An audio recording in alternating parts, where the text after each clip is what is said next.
Hello everyone, welcome to educare Kolkata. আজকের class ভিডিওটি আমরা এনেছি ক্লাস 11দের স্টুডেন্টদের জন্য। আজকের ক্লাস ভিডিওতে আমরা কস্ট শিট নিয়ে আলোচনা করব, যেটা কস্ট সাবজেক্টের আন্ডারে পড়ে। কস্ট শিট কীভাবে তৈরি করতে হয়, কস্ট শিটের ছক এবং কস্ট শিট তৈরি করার নিয়মগুলি আমরা এই ভিডিওটিতে আলোচনা করব। ভিডিওটি শেষ পর্যন্ত দেখো, তাহলে তোমরা অবশ্যই বুঝতে পারবে। কস্ট শিট বোঝানোর আগে প্রথমেই আমাদের জানতে হবে কস্ট শিট কী। কস্ট শিট কী? কস্ট শিট হচ্ছে নির্দিষ্ট কোনো সময়ে, যে কোনো সময়ের অন্তরে যে পরিমাণ পণ্য উৎপাদিত হয়েছে, অর্থাৎ 1 মাস পর হোক বা 2 মাস পর হোক, যে কোনো সময়ের মধ্যে একটা প্রোডাকশান করি, আমরা কোনো কিছুর প্রোডাকশান করি। তো সেই প্রোডাকশান করতে গিয়ে, সেই দ্রব্য উৎপাদন করতে গিয়ে আমাদের কি খাতে খরচ হয়েছে, কত টাকা করে খরচ হয়েছে, সেইগুলি সমষ্টিকে একটি খাতায় সেগুলি লিখে বিবরণী প্রস্তুত করার পদ্ধতিকে কস্ট শিট বলা হয়।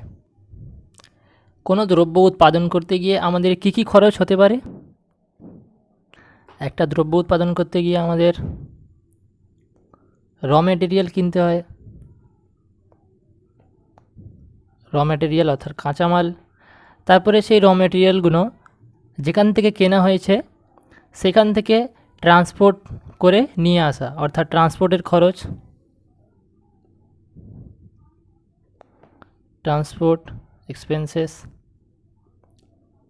সেই কাঁচামালগুলো মেশিনে বা কর্মীদের মাধ্যমে, মজুরদের মাধ্যমে সেগুলিকে কাজে লাগিয়ে দ্রব্য উৎপাদন করা, অর্থাৎ শ্রমিকদের মজুরি।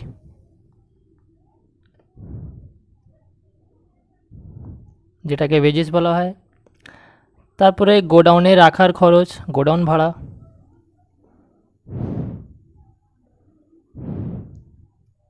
Godown expenses. আর কি খরচ হতে পারে? Factory overhead. ফ্যাক্টরি ওভারহেড মানে হচ্ছে ফ্যাক্টরিতে দ্রব্যটা উৎপাদন করতে গিয়ে আমাদের যা ইলেকট্রিসিটি, মেশিন যা চলেছে সেটার খরচ, এগুলোকে ফ্যাক্টরি ওভারহেড বলা হয়। আর কি হতে পারে? অফিস এক্সপেন্সেস, অ্যাডমিনিস্ট্রেশন বা অফিস এক্সপেন্সেস। অর্থাৎ দ্রব্যটা উৎপাদন করার পরে অফিসে অফিস এক্সপেন্সেসের মধ্যে কী হতে পারে? যেমন কোনো অ্যাকাউন্টেন্ট যে দ্রব্যটা উৎপাদন করার হিসাব রাখছে, যে কিভাবে কত টাকা খরচা হচ্ছে, সেই অ্যাকাউন্টেন্টের স্যালারি সহ অন্যান্য আরও অফিসের খরচ। এখন আমরা কস্ট শিটের একটা পুরো প্রোফর্মা লিখব এবং সেই প্রোফর্মা ফলো করেই আমাদের সব অঙ্ক করতে হবে। তো এই ছকটা যখন লিখছি, ভিডিওটা ভালো করে দেখবে, তাহলে তোমরা বুঝতে পারবে। স্টেপ বাই স্টেপ লিখব, আর সেই স্টেপগুলো তোমাদেরও ফলো করতে হবে। সবার প্রথম opening stock of raw material অ্যামাউন্টগুলো ইনার কলামে লিখতে হবে। উপরে আমাদের লিখতে হবে কস্ট শিট অথবা statement of cost as on, এখানে একটা ডেট দিয়ে দিতে হবে, যেই ডেটে আমরা করছি। তো সবার প্রথমে আমাদের লিখতে হবে opening stock of raw material. আমাদের কাছে র মেটেরিয়াল যা ওপেনিং স্টক আছে সেটা লিখতে হবে। তারপরে অ্যাড হবে তার সাথে purchase of raw material. Raw material যেটা কেনা হয়েছে সেটা অ্যাড হবে, less purchase return of raw material. Purchase return অর্থাৎ র মেটেরিয়াল যদি কোনো খারাপ বেরিয়ে যায়, এক্সট্রা চলে আসে, তাহলে আমাদের সেটা রিটার্ন দিতে হয়, সেটাও লেস করে দিতে হবে। তারপরে add expenses on purchase of raw material. Raw material কিনতে গিয়ে আমাদের যা খরচ হয়েছে, অর্থাৎ গাড়ি ভাড়া, ট্রান্সপোর্টের খরচ, সেটা। তারপরে লেস যদি কোনো লস হয়, অ্যাবনর্মাল লস বা নর্মাল লস, যেমন চুরি হয়ে যাওয়া, নষ্ট হয়ে যাওয়া, সেটা। র মেটেরিয়াল স্টোল অর্থাৎ চুরি হওয়া, আমরা ধরে নিচ্ছি র মেটেরিয়াল স্টোলেন। এটা অ্যাড করে অ্যামাউন্ট যা হবে তার সাথে এটা লেস করে তারপরে অ্যাড,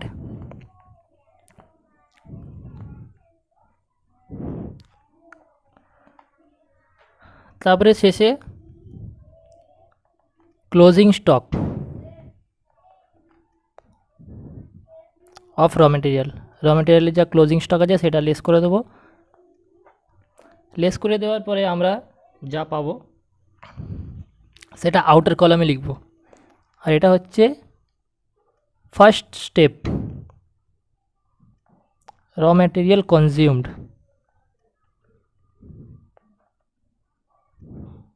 আমাদের র মেটেরিয়াল নিয়ে যা কাজ করার ছিল আমরা করে নিয়েছি এবং আমরা শেষে কি পেয়েছি, র মেটেরিয়াল কনজিউমড পেয়েছি। এরপরে আমাদের ওয়েজেস অ্যাড করতে হবে, ওয়েজেসের খরচ, ওয়েজেস, লেবার,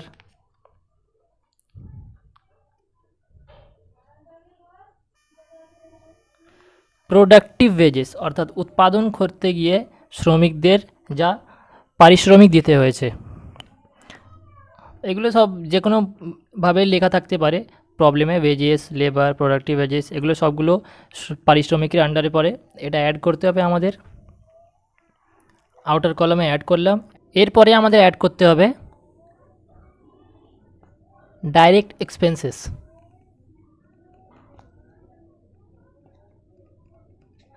ডাইরেক্ট এক্সপেন্সেস কী কী হতে পারে, ডিজাইন এক্সপেন্সেস। ডিজাইন এক্সপেন্সেস মানে বুঝতেই পারছো, পণ্যটা তৈরি কীভাবে, কী পণ্য আছে তার উপরে ডিপেন্ড করে। যদি সেটা কোনো কাপড় হয়, কোনো স্যুট হয়, তো তার ডিজাইন এক্সপেন্সেস, ডিজাইনারকে যা খরচা দেওয়া হয়। রয়্যালিটি অন প্রোডাকশন,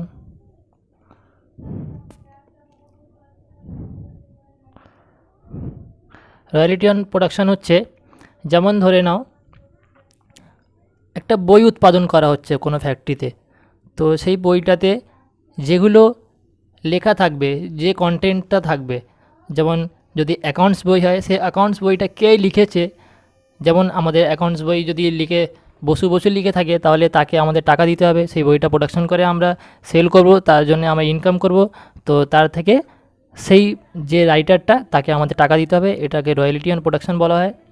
আর কি হতে পারে, হায়ার অন স্পেশাল প্ল্যান্ট, এটা একটা মেশিন খরচা, প্ল্যান্ট। তারপরে চার্জেবল এক্সপেন্সেস,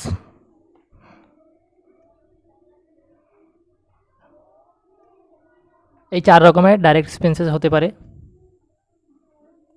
যা অ্যামাউন্ট হবে সেটা বাইরে লিখে আগেরটার সাথে অ্যাড করে একটা অ্যামাউন্ট আমরা পাবো। এটাকে বলা হয়, এটা পয়েন্ট নাম্বার 2, প্রাইম কস্ট। ঠিক যেভাবে আমি ছকটা দেখাচ্ছি সেভাবেই ফলো করতে হবে, আগে পেছনে করলে হবে না। প্রাইম কস্ট, প্রাইম কস্ট পাওয়ার পর আমাদের তার সাথে অ্যাড করতে হবে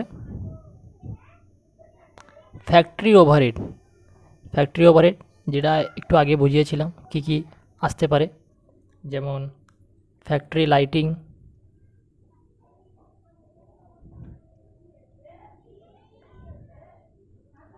ফ্যাক্টরি লাইটিং অর্থাৎ লাইট জ্বলছে তার ইলেকট্রিসিটি খরচ। ফ্যাক্টরি ওয়েস্ট, ফ্যাক্টরিতে দ্রব্য উৎপাদন করতে গিয়ে অনেক কিছু নষ্ট হয়ে যায়, কিছু ভেঙে যায়, তার খরচ। ফ্যাক্টরি রেন্ট, যে ফ্যাক্টরিতে আমরা উৎপাদন করছি তার ভাড়া। এগুলোই প্রবলেমে বেশি করে পাওয়া যেতে পারে, সেটা আমরা পেলাম প্রাইম কস্টের সাথে অ্যাড করে। এরপর লিখতে হবে opening stock of work in progress, অর্থাৎ এখনও দ্রব্যটা উৎপাদন করতে কাজে লেগে গিয়েছে কিন্তু এখনও কমপ্লিট উৎপাদন হয়নি, এখনও পুরোপুরি উৎপাদন হয়নি, এখনও কাজ হচ্ছে, সেটা অ্যাড করতে হবে। অ্যাড করে একটা অ্যামাউন্ট পাবো আমরা, তার সাথে লেস করতে হবে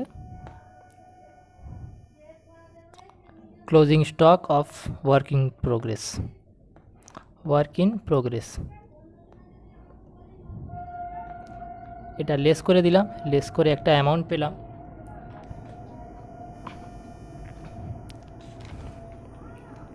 এটাকে আমরা বলবো, এই অ্যামাউন্টটাকে আমরা বলবো ওয়ার্ক কস্ট।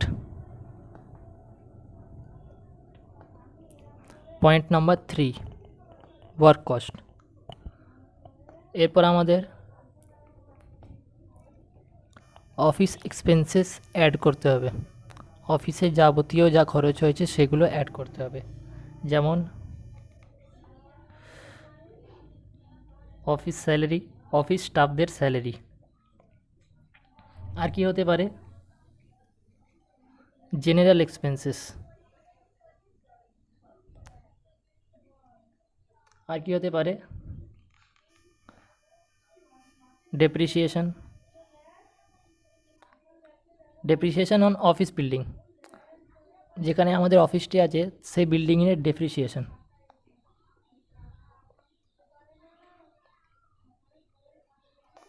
সানড্রি office expenses. যেগুলো আমি পয়েন্ট করে লিখে দিচ্ছি সেগুলোই প্রবলেমে থাকবে। এগুলো থেকে যে কোনো একটা থাকতে পারে বা দুটো থাকতে পারে, সবগুলো দেওয়া থাকবে না। প্রবলেমটা খুব বড় থাকবে না, ছোটো করেই দেওয়া থাকবে। আমি সব পয়েন্টগুলো আলোচনা করে দিচ্ছি কারণ এটা প্রোফর্মা একটা, তোমরা মনে রাখবে, সব মুখস্থ করতে হবে। তারপরে স্যালারিটি অফিস ম্যানেজারের স্যালারি। অফিস এক্সপেন্সেসে আরেকটা উদাহরণ হলো পোস্টেজ অ্যান্ড টেলিগ্রাম। এই সমস্ত খরচগুলি অফিস এক্সপেন্সেসের আন্ডারে পড়ে। প্রবলেমে এগুলো থেকে যেই খরচগুলো মেনশন করা থাকবে সেগুলো আমরা ইনার কলামে লিখব, তারপরে টোটাল করে আউটার কলামে লিখব। আর ওয়ার্ক কস্ট যেটা পেয়েছিলাম তার সাথে এটা অ্যাড করে দেবো। অ্যাড করার পরে যে অ্যামাউন্টটা পাবো তাকে বলা হয় cost of production.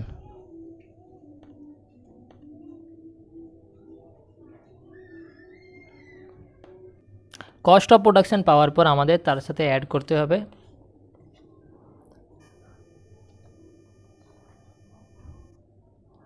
Opening stock of finish goods.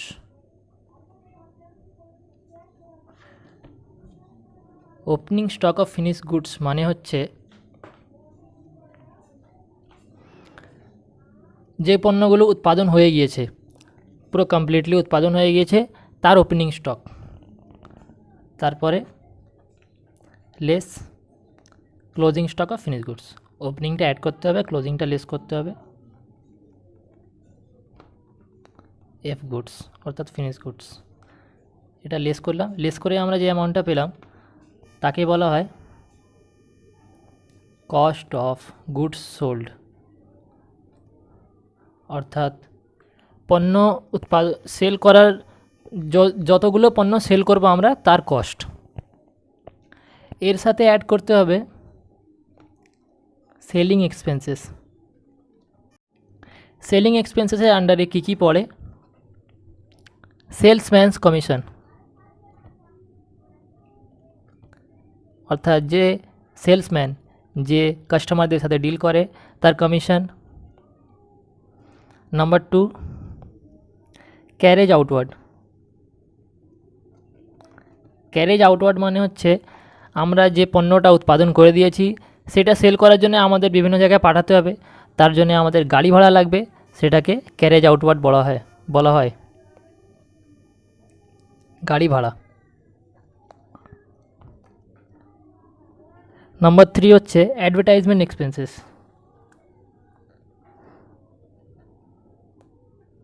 আমরা যে পণ্য উৎপাদন করেছি সেটা অ্যাডভার্টাইজমেন্ট দিলে কাস্টমাররা জানতে পারবে পণ্যটার ব্যাপারে, তাহলে তারা কিনতে আগ্রহী হবে।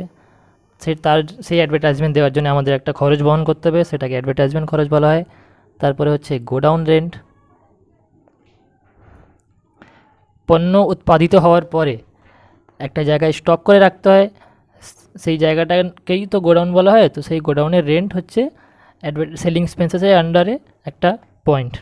তারপরে ডেপ্রিসিয়েশন অন ডেলিভারি ভ্যান, যদি কোম্পানির প্রোডাকশন হাউসের গাড়ি থাকে তার ডেপ্রিসিয়েশন।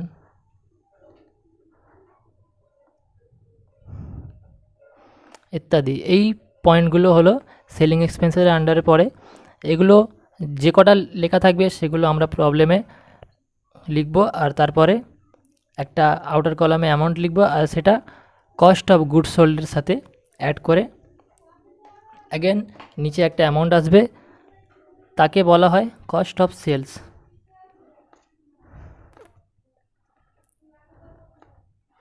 এর সাথে অ্যাড প্রফিট। এবারে প্রোডাকশন কোম্পানি কত টাকা প্রফিট রাখবে, সেটা 20% হতে পারে, 25% হতে পারে, যতই হোক যতটা প্রফিট রাখবে সেটা আমরা লিখব। যদি বলে দেয় যে প্রফিট রাখা হয়েছে 25% অন কস্ট অফ সেলস, তাহলে কস্ট অফ সেলসে যে অ্যামাউন্ট হবে তার 25% করে একটা অ্যামাউন্ট বেরোবে, সেটা লিখে সেই প্রফিটটা অ্যাড করে দেওয়ার পরে আমরা যে অ্যামাউন্ট পাবো তাকে বলা হয় সেলস ভ্যালু, অর্থাৎ সেলিং প্রাইস।